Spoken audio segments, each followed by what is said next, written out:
Hey Musa, how are you doing? I'm all right, Jonathan. How are you? I'm very well. Well, welcome to Thinking About the Question. This is Musa Sami, by the way. He's a consultant psychiatrist and a scientist. And I'm Jonathan Newman. I'm a social anthropologist.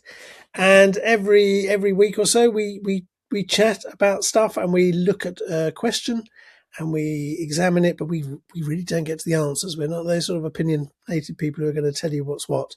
But we'll try and go a bit deeper with it and we'll try and look around it and see what's in there. And if you like it, subscribe. And if you don't like it, still subscribe. Musa, what do you want to talk about today? I think there's a what do you want to talk medicine or politics or something else? Well, I want to talk about a mix between the two. I think I've spoken to you about this before.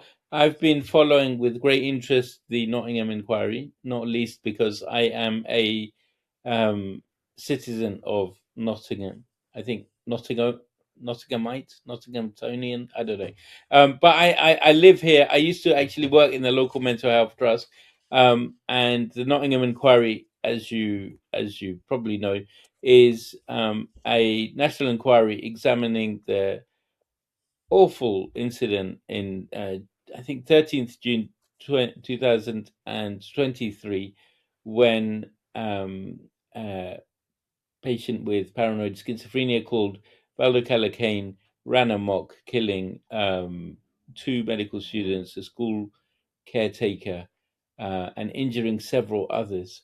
Um, and there was a whole catastrophe that led to that series of events, and the Nottingham Inquiry has been, over the last several weeks, examining that.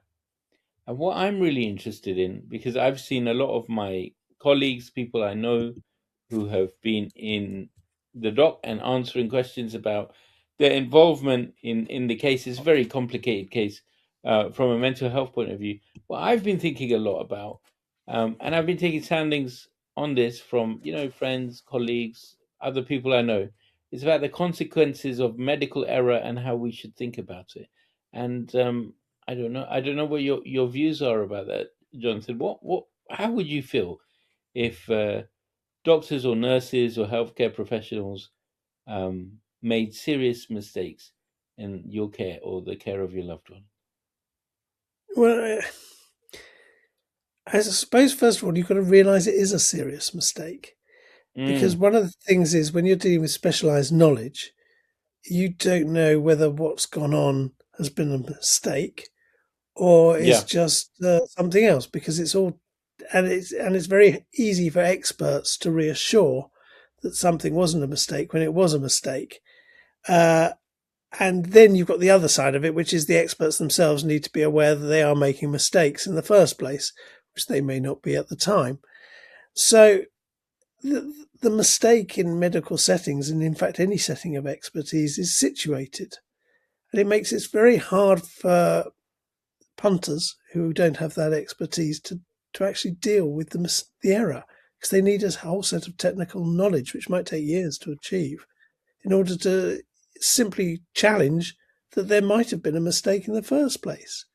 How can we tell when there's mistakes going on? I think that's that's a really interesting question, and I've been thinking about this. One of the really simple models. I'll just give you this. I'll put it out there. Um, I think in 1753, Hammurabi wrote his Code of Laws. You must have come across that, right? As a anthropologist, have you ever been to the Louvre? You must have been there. I've been past it. I think. Well, Have you who never wrote? been there? So it's Hammurabi was the emperor. He's a Babylonian emperor, and he had written in stone the laws for his empire, the empire of Babylon, right? And he had I think he had the same laws sent to various areas of his kingdom inscribed in stone, so they have survived. And one of these pillars of Hammurabi's laws is at the Louvre. You could see it. I mean, it's amazing to see, right? um, and there's, I think, 200 or 250 or so laws there. They deal with things like the punishment for murder, property rights, go into some detail. and I think law probably around 175 or so, somewhere around there. Later on, if a doctor um, operates on an eye and saves the eye, so probably this is kind of cataract operation of a freedman, he of of a nobleman actually, he shall be rewarded with, I think it was he shall be rewarded with 10 shekels of silver, right? And then if he saves, I think the eye of a slave or the eye of a less, there's a class system. Obviously, he will get paid less, right? If the doctor kills the patient or damages the eye, then his hands will be cut off, right? Um, and so that is the law of Hammurabi. It's a very brutal law, isn't it? But that's one way of thinking of identifying medical error, isn't it? It's a very effective way to think about the outcomes, and maybe that we still do that today. So yeah, but and what is situating is here's a profession where you can gamble. You can Mm, gamble your skill. It's a bit like it's a bit like doing video game racing in a car. You can gamble. You might win. You might crash. You lose your hands. You get 10 shekels. It seems to be lacking some sort of stronger ethical base, other than temptation and hard consequences. I mean, the thing with medical error and expert error mm. is the consequences can be quite enormous. But behind all that, I mean, why do people go into these professions knowing these errors? You're in these professions. You're Oh, aware that yeah, your error well, can Jonathan, send I'll can just be cut you off there. huge. I had no intention to go into this profession. I was made to go into this profession as a consequence of kind of post-colonial thinking, where the British came to India and they taught let me explain this. The British came to India and they said you can't do Please these do. jobs and these jobs. What you can do is you can do medicine. In all that tumult, my grandfather in probably 1930s, I think, 1930s, early 1940s. He qualified as a medical doctor and was extremely proud of the fact. Went on to have 10 children, also 10, 11, I can't remember. I think 11, 10 of whom became doctors and married doctors and wanted offspring who were doctors. And I am the eldest of the offspring, right? That is exactly why I am a doctor. And I never wanted to do this because of the responsibilities that it entailed. I don't want anything to do with that responsibility. Of course, having been doing this now for God knows how long, you have to inherit those responsibilities. You can't walk away. I looked for a long time to find a specialty where I wouldn't have to take any responsibility. But after thinking long and hard, whether you do radiology, some people like, just looking at X-ray scans and CT scans, because it's away from patient care. But you could still get that, I mean, seriously wrong. You can misdiagnose, and there have been cases of misdiagnosis of cancers, or there's responsibility there. You can do public health, right, which is just tea and biscuits, and thinking about how is this public health campaign going to go. But you could get that very, very seriously wrong. There have been cases of deaths with, where Hmm. farms and things, the restaurants haven't been closed down. You can do psychiatry, which is kind of not running around in the hospital. You could get So that look, very wrong as what? we're seeing. I So can't get look, away from responsibility. there's lots of jobs with responsibility. You can drive a bus, you can drive a car, you can drive a plane, a train. All those carry Mm, enormous responsibilities. The yeah. damage is huge. Everyone who gets in their car today, tomorrow, is actually carrying huge responsibilities, because it's going very fast and it's made of heavy objects, and it squashes people. So we carry responsibilities in life. The difference, I suppose, there'll be people doing jobs and they say, well, look, if I mess my job up, we'll lose a contract and people will lose their jobs. If you mess it up, people lose their lives. That's Yeah, quite well, that depends, isn't strong. it? It is, yeah. But Jonathan, a lot of what I do, people don't lose their lives over that, you know. If I increase somebody's sertraline from 75 milligrams to 100 milligrams, I'm not going to kill them. Those are the safe decisions. And that's, to be honest, very safe decisions are 90% of my role. But of course, there are some very serious decisions I have to take as well, you know.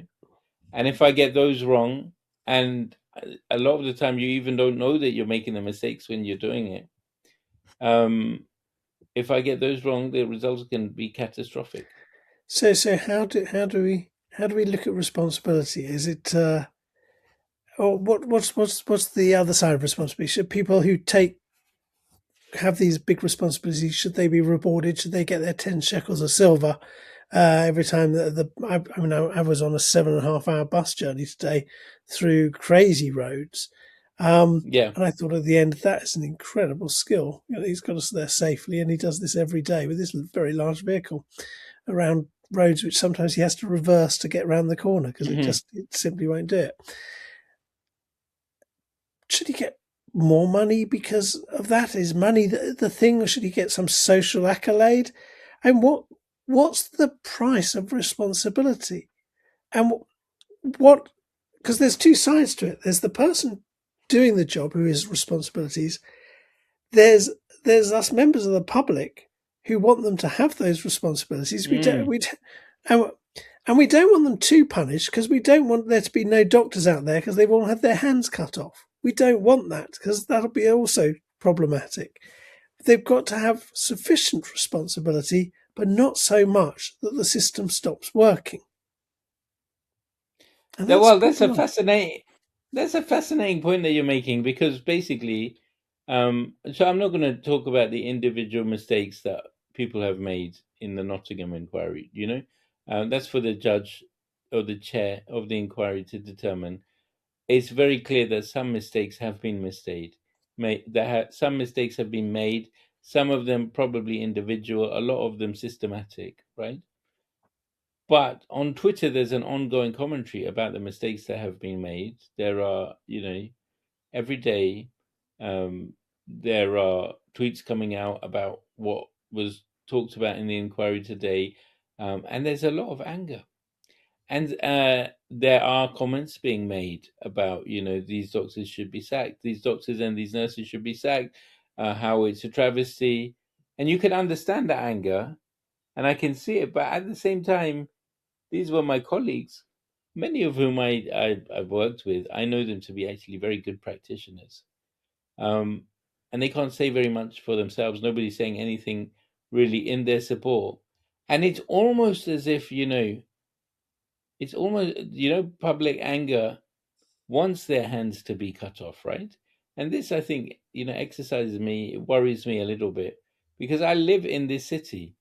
And I happen to know that if you cut off the hands of all the practicing psychiatrists, or the ones that are, as many as are being um, held responsible for this, because, it seems to be a real feeling of vengeance, which is also being called accountability, then we're not going to be in a very safe city.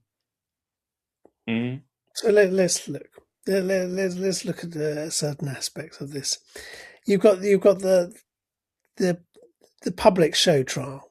You've got the people feeling indignant, Jonathan, but hmm? let's just, I'll just invite you to roll back on that. This is an ongoing inquiry. I'm sure it's very important. Yes, but I know what you mean, but yeah, but the social media side of it, because there's social of media course. platforms which are companies that run a Mm, platform so that everyone can join in the show trial. That's the show trial. Show trial. mm, I realise a show trial is a political term for something that's set up as a not as a judicious process, but as something just to get to a yeah. foregone conclusion. I don't mean like that. I mean as in everyone is able to comment, and some of those people, some of them will have some expertise in the matter, some of them will have some experience in the matter, and the rest will be just you and I, just or possibly not you because you're involved in it, but people like me going, "Oh, I think this should happen and that should happen, and that's outrageous." Uh, but the thing is, what the mistakes happen all the time, and Mm, where it has consequences that this now becomes a point of anger. Are we angry at mistakes, or are we angry at particular mistakes by particular professions? Because I mean, whoever designed my phone and repaired my mm. phone recently, well, there's a mistake. It's still glitching. The screen's still going. Is it a big deal? Not really. There's no large consequences. I don't think we're going to have a public inquiry about my phone. And I don't think, well, I imagine people would, if there was one, people would be commenting like crazy, saying, oh, that happened to my phone too. But it hasn't got consequences. This is a serious situation which has dramatically affected people's lives and affects future lives as we see it happening again. So yes, the public inquiry is there to try and reduce the chances of something like this happening again and to understand how we got there. But the mistake is part of existence. The mistake is part of life. Everyone's making mistakes every day. So how do we then judge the mistake? How do we, as professionally, judge it? How do we, as public, judge a mistake? Do we judge all mistakes as equal? Or do we say, no, these ones need our wrath. These ones need our outrage. Let me let, let, These mistakes don't matter, but these ones do. But they're let all me just tell you a mistakes. story. Let me tell you a story. When I was a junior doctor, first year of medicine, right? Um, my consultant took me and my registrar aside. It's cardiology. Cardiologists, very glamorous type of people, and he said, "Well, look, you're going to do medicine. Welcome to the profession. Um, you will make mistakes." And I had last year or a couple of years ago, I had another registrar junior doctor who made a terrible mistake. There was a barn door heart attack on an ECG, which is called a STEMI. It was obviously a STEMI, which is ST elevation MI, indicates that the person needs to get into the cath lab immediately to have intervention. The registrar missed it. He missed it completely. He missed the ECG. The patient died. I had to call the patient's son into my office, the registrar into my office. I'm laughing because it just made me crack up. And it was very, very serious, and there was nothing we could do. Very serious, very good registrar, and he was nearly finished his training, and there was no justification for it. And so my consultant says, you know what he did? Is the registrar, when he got to the office and he saw the patient's son, he just started crying. He started crying. I've never seen, a male junior doctor cry the way that he cried. And he said that I cannot forgive myself for what I did. And the son said, that's okay. I'm not going to press this. No further action. We're going to leave it to that. And so, it's not just the mistake that's made. I suppose it's the response to the mistake as well. There's an emotional side of us as well. One of the things that I often see is that when a mistake is made, sometimes a massive mistake is made, absolutely huge. I see it in front of me, and no action is taken. And sometimes people don't even know how big the mistake that has been made is. And then sometimes some very small mistakes, they just go on for years and years and years in terms of investigations, and you have to write complaint responses and Can so on and I so just forth. ask you a quick Yeah, question? Because you were laughing as you were saying that story. It was quite a serious story. What was the yeah. laughter about? Well, I don't know. It's a bizarre story, isn't it? It's a sad story and bizarre at the same time. What's bizarre? I think the look, you can't, if you're a cardiology SPR and there's no way you can forgive yourself for missing a ST elevation MI. I mean, barn door. There are some things in medicine which are subtle. This is not, right? I tell you Yeah. what it's doing. It's reminding me of a situation. I was at dinner once, and Mm. someone sitting next to me. He was a senior surgeon to do with kidney transplants, and there was someone across the table who was quite annoying, and she was a lawyer, and she was Mm, going, "Well, look, we make mistakes. We make mistakes in court, and sometimes it's picked up, sometimes it's not picked up, and it's picked up in the appeal and whatever." She goes, "But you can never make a mistake." And he just sat there very quietly, and she's going, "Of course, we make mistakes, but you never make a mistake." And of course, he's sitting there very quietly because he knows he's made several mistakes. She goes, "You can't do it because the consequences would be awful." And he mm, knows the consequences have been awful because everyone's susceptible to it. And of course, it was a horrible conversation because he was just trying to keep his head down from someone who hadn't really seen that what she was saying was wrong. That uh, and so you can have very skilled surgeons, but they're still going to make mistakes. And then you get this other thing going on. I think one of the major papers had an expose of heart surgeons who had very poor records, the less patient survival. mm, And, there was this enormous backlash from the surgeon profession saying, yes, the people you've identified take on the hardest, highest risk cases. You've identified the people who take the chance because there's nothing else that will work. That's their mm. speciality. Of course, their rates of survival are lower. So there's another point of responsibility where you can avoid the consequences, but that harms so many people because they don't get dealt with. Or you get other people who will say, "Look, you know, I'm happy to do anybody. I'll take those risks because the risks of not doing it are far greater." But we still turn round. I mean, you could probably get yourself a nice cushy job somewhere in mental health, not having to make those hard choices, not having to deal with that system. And no one's ever going to come back at you, and you'll still get your 10 shekels of silver.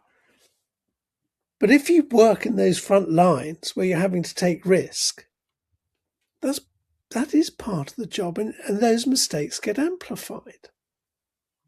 Is it the individual or is it the system?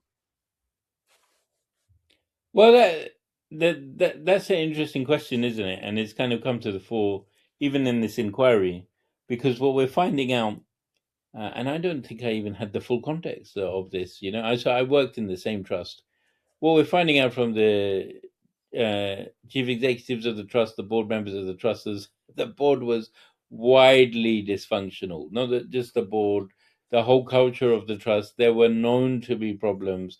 They were constantly being flagged. It's not like the board wasn't aware of this. They were very aware of it. And therefore, what we've got in this inquiry is this really strange paradox where we are asking individual clinicians about their individual decision making and how they decided to make decisions, and we're holding them to account. But there's this completely other context, which is that they're working in a system which is under massive strain and massive pressure. And I don't think that the two exactly are being tied up. That how do individual clinical decisions um, reflect wider systemic dysfunction, right? And it's very subtle, Jonathan. For example, if you're in a mental health trust where there is a pressure on beds, then of course any individual decision where you admit or discharge a patient will not be influenced by that, and you'll be considering the patient in front of you and how they present. But there's no way you can't think about what's going on in the broader context. There's no way you can't know that the trust is under pressure. There's no way that you can't see the chaos on the wards, right? So it's not quite that simple to disentangle the two. And I think this is one of the real key problems, right? Do we now hold up individuals for poor clinical decision making? Or do we say that, well, there are wider systemic issues that need to be dealt with? And if that happens, then are you letting people off the hook scot free? So let's do it with a counterfactual. Imagine we have a gadget, Sure. some sort of satellite radar, and look down at an area, and it can pick up systemic poor functioning, poor communication, poor management, lack of resources, and it can scan all this and it can just pick it all up, and it can show when an organisation is in real trouble by the way it's operating, and in that it can also pick up little points of little mistakes going on. Imagine this machine can do that, and if it looked down at let's say whatever the school up the road from where I'm staying, it'll probably find, there's some mismanagement going on, undoubtedly, and there's the mistakes going on. The consequences aren't huge, maybe, but it'll find it. And if it goes to the shop down the road, to the supermarket, it'll find the same thing. And if it went to the board level of the supermarket, it'll probably go a bit more frizzy. There's by an enormous amount of shipping going past me. Can you imagine that? It's mistakes. All organisations, they're highly problematic. Human beings. I mean, there's the funny thing with human beings. We don't do these things particularly well. It's just, we're quite good at drinking tea. We're quite good at chatting. We're good at all those sort of things and brushing our hair and getting dressed and having a shower in the morning. But the actual stuff of organisation is very difficult, and the stuff of communication is very difficult, and the politics of organisation and the politics of communication is extremely difficult. And in that, the mistakes are happening anyway, and then they get amplified. So I think if you scanned it, you'd see alerts going off across the country. But once in a while, what happens is there's mass public consequences to some of these alerts. And some of it, I mean, there's just been this case with the Air France plane that went down from Rio de Janeiro. And the courts have said, look, this is corporate manslaughter. These companies have been making up stories. They've been trying to avoid this every which way they can, but they are responsible for it. I don't know the details of it, but the courts have ruled that the companies take responsibility. And you think, my goodness me, what does that mean that a company is responsible for all those deaths? How are they running the company? And I can think of a very famous case, which was a cross-channel ferry called the Spirit of Free Enterprise, where the management of the company said, set off against protocols, set off with the bow doors open of the ship so that we can get in. If we keep closing them, we lose one crossing a day. So let's set off with them open as company policy, and then we can get in another crossing a day, and that'll save us a bit of money, because everyone's trying to save a bit of money, aren't they? Everyone's trying to pull it back. Everyone's trying to make a bit of money here, save a bit of money there. The consequences of that are mistakes. I mean, you reduce something down to its lowest operating possibility, lots of mistakes. So I think, in a sense, if we want things cheaply and easily, we've just got to accept there's consequences. But no, is anyone questioning the economic model? Is any in this inquiry? Is anyone going, hey, what's public funding all about? Is that on trial? So I think that's one of the fundamental questions that perhaps we're not going to get the full answers to in this inquiry. One of the things, I mean, it's a complicated case. It's really interesting if you're a psychiatrist and a professional and understand the application of the Mental Health Act and when it could have been applied, when it couldn't have been applied, and so on and so forth. But underneath all of this, there was a key team that is being identified as being missing. There's a team called, you might have come across this, there's a team called the Assertive Outreach Team. This is a team that was disbanded in 2015, and actually it was disbanded across the country, which is there essentially to look after the difficult to engage patients with schizophrenia, right? There's a number of specialized teams that came around the end of the 1990s, early 2000s, that then began to get disbanded, probably 2010, and after that, probably in a response to austerity, right? And there were arguments being made at the time that, oh, well, the evidence isn't there to say that these specialized teams have performed very much or delivered very much at all. But I mean, it was kind of obvious. you need a specialist team to deal with specialist problems. And the case of people who have schizophrenia don't believe they're unwell, but pose particular risks to themselves and those around them is, I mean, that's not a new issue. And so they shut down this team in 2015. And essentially, in 2023, what happens is that this patient, who kind of bounces from admission to admission, nobody can quite catch him, as it were, to kind of get him on the right treatment. He does a bit, but he's kind of insidious, falls between the system, and falls essentially out of the service. There's no team to catch him. Ends up being discharged to the GP and gets sicker and sicker, presumably, over the time that he's not being treated by anybody, essentially. And then he runs amok and all of this happens, right? And so the question is, who decided to get rid of assertive outreach teams? And, what were the financial pressures that led to getting rid of these teams? And who is going to be held culpable for that? And I am particularly exercised by this because you're going to blame all of my colleagues, who were working in very strange circumstances with imperfect information, imperfect teams, and so on and so forth. But the wider systemic issue, nobody's going to think about. What might happen is, as an outcome of this report, is that we all suddenly realize that, oh, these teams are really important, and there'll be newspaper pieces on them. The judge or the chair may say we need to reinstitute them, but then slowly, 10, 15 years down the line, they'll quietly get disbanded again, or something else will get disbanded, and nobody Do, will say anything. Yeah. do you feel we should put economists on trial? Do you think an inquiry should cover the scope of those who advise economic policy? Well, the Jonathan, that's a fantastic question, and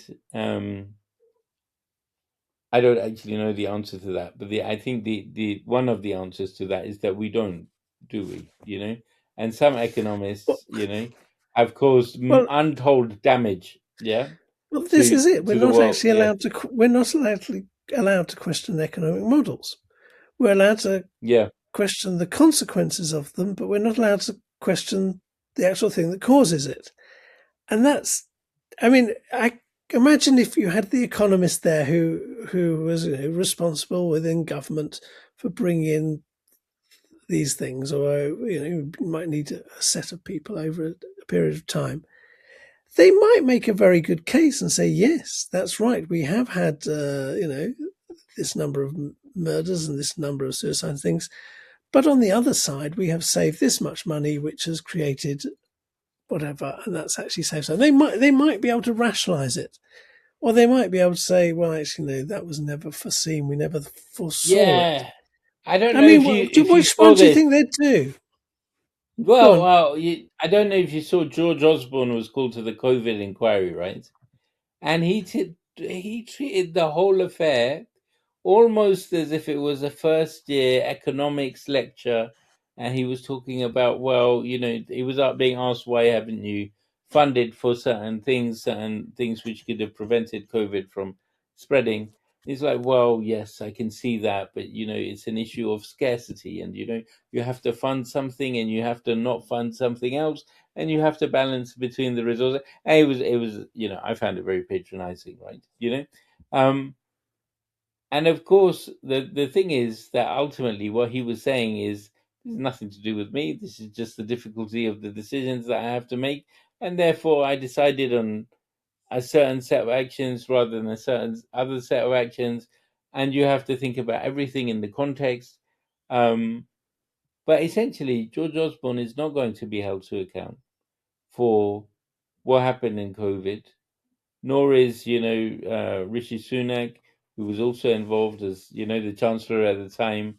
But Nor are but so but many who other is who individuals. is? Yeah, I mean, this is the problem. Is far harder and far more.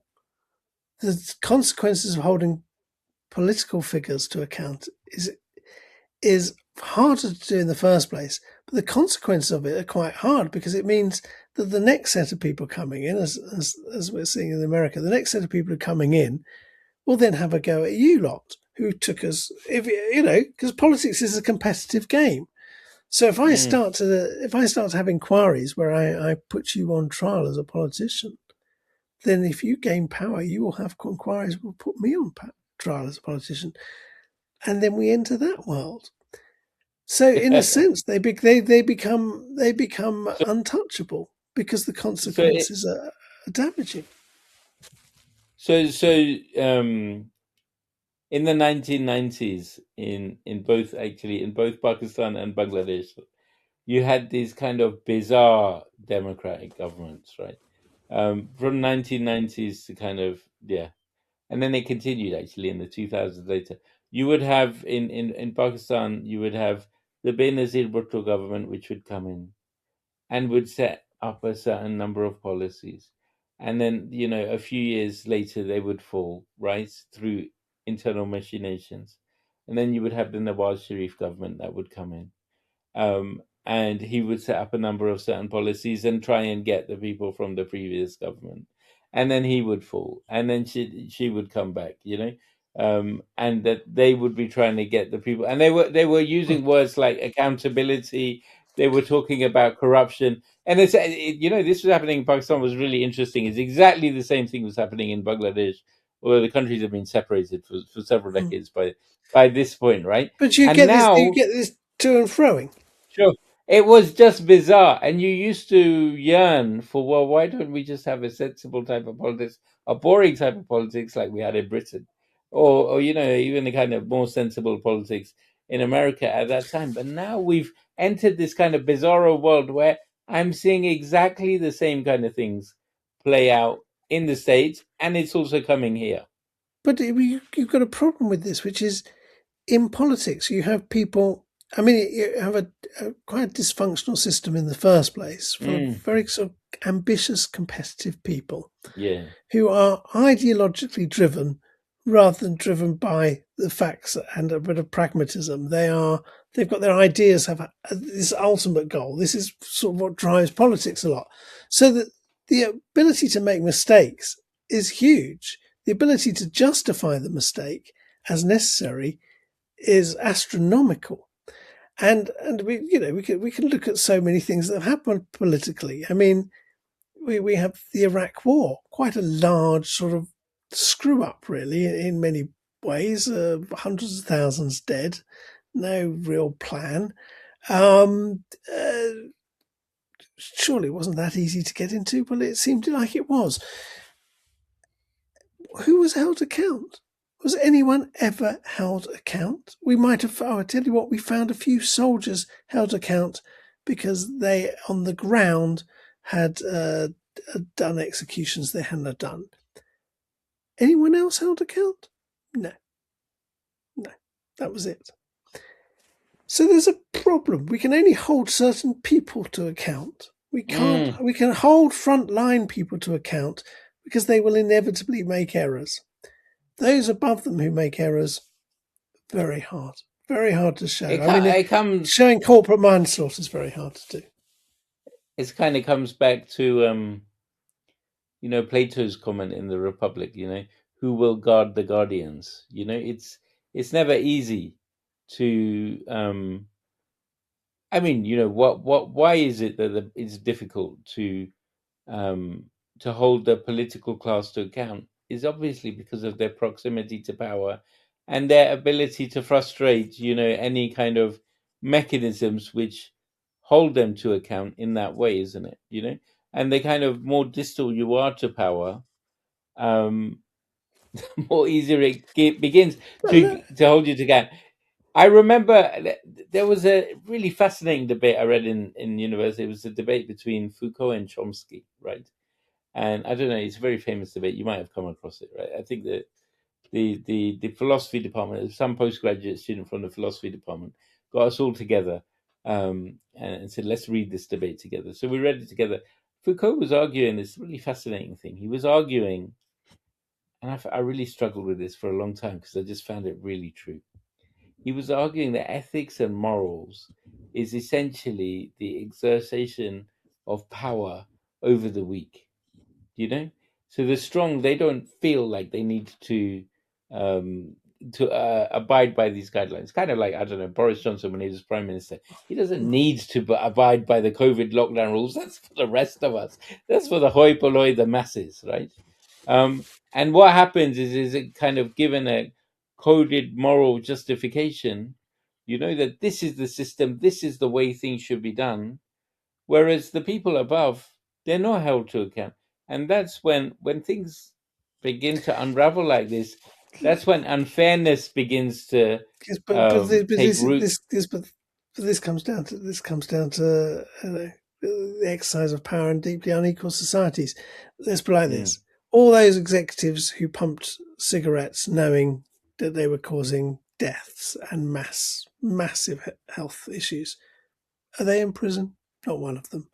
The oil companies who are well aware of the damage oil is causing, are they going to get? They'll never be held accountable. No one will be held accountable. This is the raw. So you've got the social media companies who now realise their platforms. yeah. They do realise their platforms are causing a load of harms, and they're just saying, well, no, they're not. We've got some evidence. They're playing what the cigarette companies did. They're just pulling it out as long as they can. Is there going to be any consequences? Once again, no. If there is a consequence, is a fine. I understand that Musk's company X got fined $750,000 for not safeguarding kids. Drop in the ocean, isn't it? The consequences incredibly huge. But there is no public inquiry, and this is the point. These things become the points of power in politics and the points of power in large companies. No, don't worry about a small company; they'll take them to court, absolutely do them over. Mm, But a big company, they're not going to bother. I mean, I have Southern Water, my water company, mm. discharged something like 30 million uh, balls made of some. They've got heavy metals in there. They discharged it into the coastal waters because they had no safeguarding mechanism to stop that happening. They didn't go, the consequences of this being discharged would be so high, we need to put something in place that it doesn't happen. So it happened. They said they say they've cleared up 80%, which still leaves millions of these things, which will then go into the marine animals. This will be around for who knows how many hundreds of years. It's it's totally outrageous. There's nothing we can do. They have a monopoly. I've stopped paying them, but they're going to take me to court. What can I do? What's the government doing? Absolutely nothing. What's anyone Well, doing? okay. Absolutely nothing. Okay. Is there a public inquiry into why this company did it? So the thing is, imagine a privatized medical system with privatized mental health. There wouldn't be a public inquiry.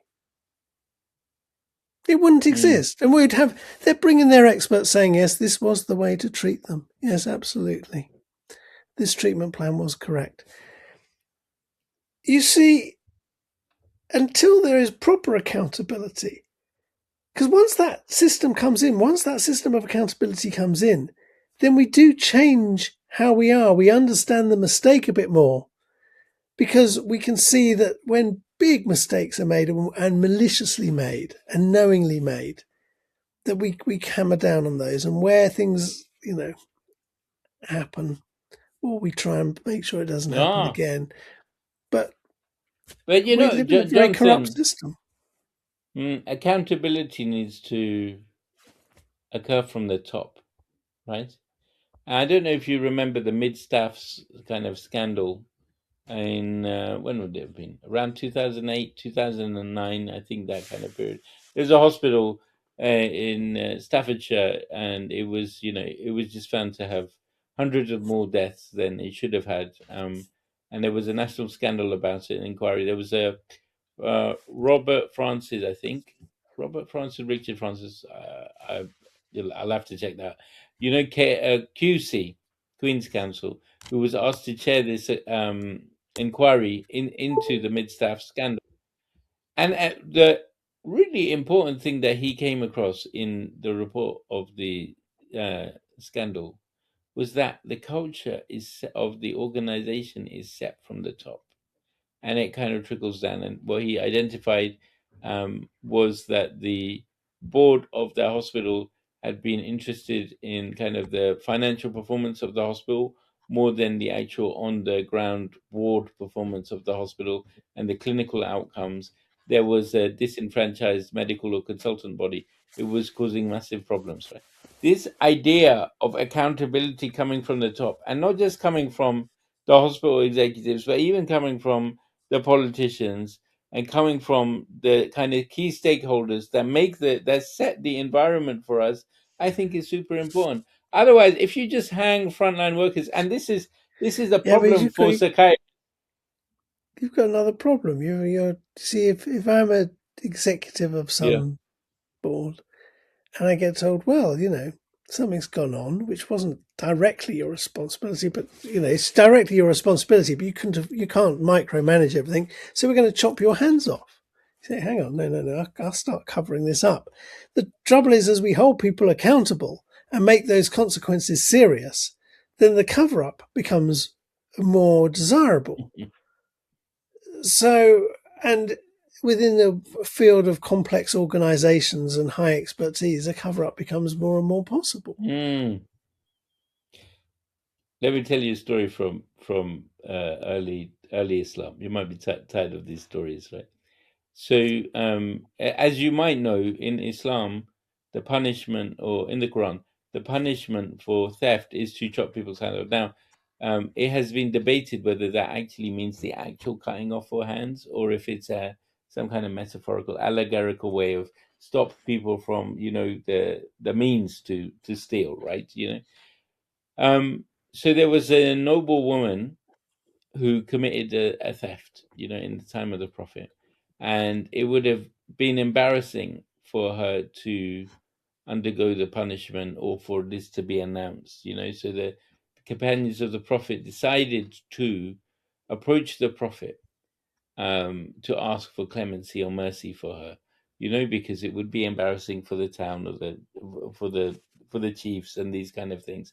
And the Holy Prophet of Islam was approached and said, "Well, can you just let her off?" And he went red in the face, and he came out and publicly and he announced that, by God, if my daughter, and his daughter's name was Fatima, was to steal, even a small amount, I would cut her hands off. Right? I'm not going to move from what the just punishment is in this case. And actually, what you find, I mean, it's a nice story. It's obviously an Islamic story. Every Muslim child knows it. Even in Islamic societies, this is nowhere followed, right? It's nowhere followed that the strong or the leaders of society have the same punishments as the rest of society, um, and that's across the world. And that is one of the key issues, I think, that we will always find when there's inequality of sanction, inequality of punishment in different classes of society, however it is set up, that is always going to cause problems, isn't it? Yeah, but I mean, I've got problems with your story. There's many reasons Mm. people need to steal. I Sure. see. There you go. That requires a power relationship. Stealing only comes about with property relations, and Mm. and therefore those who really don't need to steal at all have less risk of being held accountable to that law. So, I mean, once again, it's who do we bring into the inquiry? If someone steals, do we look at the circumstances of their stealing, or do we just have this sort of dogmatic axe come down and make a decision in favour of those who own things that can be stolen um, by those who maybe don't have those things? There's a problem in the story. There's several problems in the story. I don't think it's a very nice story, actually. Chopping Okay. off hands, symbolically or otherwise. Um, Hmm. but I find that with scripture. I find that with all scripture. Mm. I find it does that. But I mean, the the point remains, if we start looking at the power relationships within that, we stop romanticizing the script, and we start saying, well, hang on, what's the power relationship going on with there? Who's got control here? Who hasn't got control? How do these people live their lives? Then I think we end up somewhere different. And but as you say, the in thing. terms of medical error, we've got a complex system, but it's full of human people and full of resources and full of all sorts of things. How are we going to understand it? We end up. You seem to end up at the same point. Frequently on this podcast where we talk about power relations and understanding how the dynamics work, between the strong and the weak, between those with kind of power, those without. And the thing is that strikes me is the Nottingham Inquiry, for all the excellent testimonies brought in, for all the witnesses that it's got, for all the very wide work that it's done, for all the cases that are there. These inquiries are not really set up to understand the power dynamics. They might get somewhere along there, but that's not exactly how they're thinking about. They're thinking about, legal thresholds of culpability, of defining the story, but that defining the story without really thinking about, well, this person reports to that, and they're compromised by such and such relations, and these kind of things. And that's the kind of humanness at the heart of psychiatry or medicine or any social interaction that we have, isn't it? And that's, I think, what really worries me about all of this is that we will ultimately get a report. It'll be a 300-400 page report. It'll be massive. It'll probably be fantastic in going through detailing bit by bit exactly what happens. But there will be some crucial information. I can tell you this now, Jonathan, that will obviously be missed, right? And some of the information that will be missed, we don't even know that is being missed because it's not going to be the true version of history. It's going to be an approximation of history, Yes, but it will and become the codified. Yeah, the inquiry itself will make mistakes. of course. This is also its nature, and of course the inquiry itself is also made up of people who have lived there. They've got to the point where they can actually be in an inquiry and make judgments in inquiry. So they are already slightly allied with those people who sit in management positions, making these decisions. In other words, they're not a neutral party. They have skin in the game. They have preset beliefs about some things that should happen and shouldn't happen. These things aren't neutral. I mean, not that this nullifies what they're doing, but its context is it too is just part of human life and therefore part of human mistakes.